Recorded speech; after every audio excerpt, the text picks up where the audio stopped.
In the studio, we have Clem Jung, and he's a longtime ham enthusiast, a ham radio enthusiast, and instructor. I took cert training from him.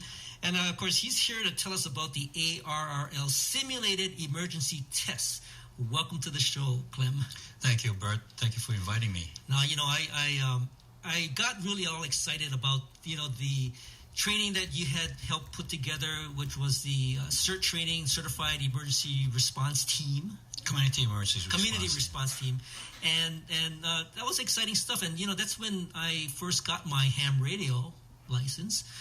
And there were a lot of activities, I think, that we were trying to, like the VOS that we started, the Virtual Operations Support Team, and monitoring social media, especially during these hurricanes. And, of course, that was back in, I think, 2014. And now, 2018, we had a couple of very close calls.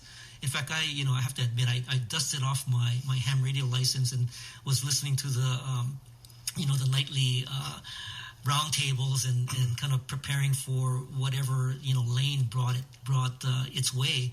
So there was some real, I think, interest and concern that there was going to be something happening, and I am obviously quite happy that it sort of dissipated, but at the same time, it got everybody back to, like I said, dusting off their license and sort of participating. Now, when this announcement came up about the simulated emergency test, I was very interested. I mean, what does that really entail? What do you guys have in mind? Well, the simulated emergency test 2018 for this year will be a hurricane scenario. Mm-hmm. Last month, we had Oscar Restes, who is the ARRL section manager for Puerto Rico. And last year, Puerto Rico got hit by 2 hurricanes, Category 4 hurricane. And especially Hurricane Maria really impacted Puerto Rico. Amateur radio provided 6 weeks of amateur radio communication because all other communication failed. Mm-hmm. And so we learned from that. He was here for 2 weeks, and he told us what happened. So based on what he told us, this scenario will be very similar to what happened with Hurricane Lane. Coming from the south, it'll be going up north on the western coastline of all the Hawaiian Islands.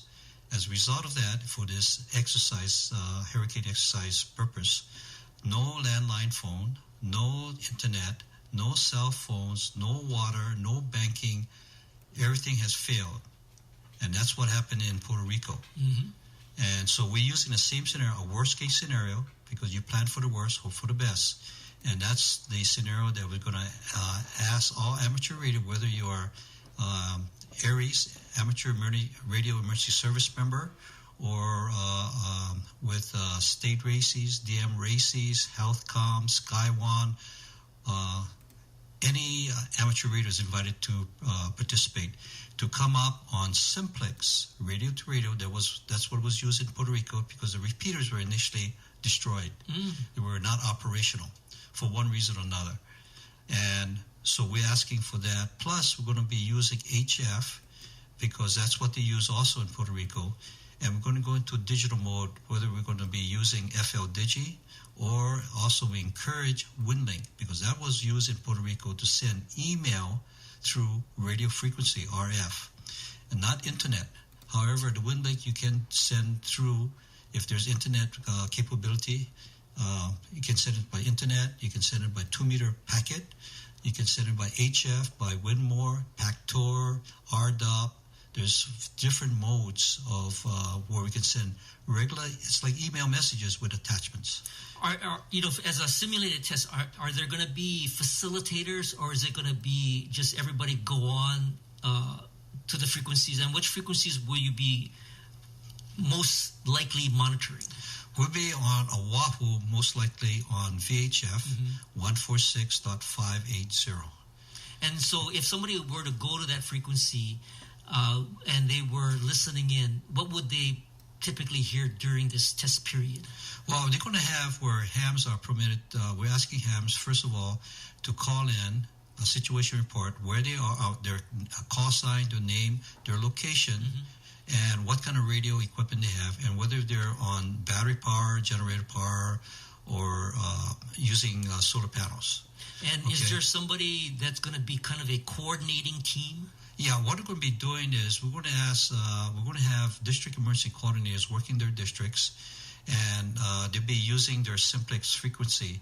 How you can find out on Oahu is go on hawaiiaries.info, and on the website you have the map of the state of Hawaii. For Oahu, you click on the Oahu map, and it shows the simplex frequency for the various district. We divided Oahu in the windward side, windward district, northern district, and the southern district, which is basically downtown Kalihi all the way to Hawaii Kai. So the district emergency coordinator will probably use those simplex, and to call in to the state operating center will be on 146.580. But we encourage all hams to participate. So in terms of the time that is going to be, I guess, allotted for the test, it's going to be on October 13th, which is a Saturday coming up. And what's the time? The time frame is 9 o'clock a.m. to 12 noon.